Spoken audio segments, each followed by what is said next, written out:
সুপ্রিয় YouTube viewers, Nazir travel with Nazir চ্যানেলের পক্ষ থেকে সবাইকে আমি অভিনন্দন জানাই। আর আমি গতকাল রোমানিয়াতে আসছি, আর আজকে আমরা আছি বর্তমানে রোমানিয়ার ক্লুজ সিটির থেকে অনেক দূর। এটা হচ্ছে মাউন্টেন এরিয়া। আমার পিছনে যে দেখতে পাচ্ছেন এগুলো হচ্ছে মাউন্টেন এরিয়া। এখানে সবসময় স্নো পড়তেছে, আর এখানে রিসোর্ট আছে। তো রিসোর্টে আমাদের এখানে কাজের জন্য আমরা আসছি, এখানে আমরা কাজ করব। এখানে রিসোর্টে এখানে হোটেল আছে, রিসোর্ট, এখানেই আমাদের কাজ।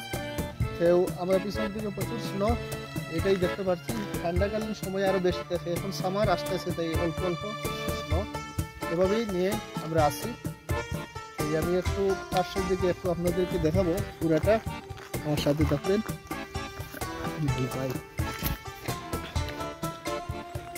এই যে দেখতে পাচ্ছেন আপনারা, শুধু গাছ আর গাছ। এই দেখেন, এই যে রিসোর্ট, এই যে রিসোর্টের গাড়িগুলা টুরিস্ট যারা আছে ওরা ইউজ করে, এই যে গাড়িগুলা।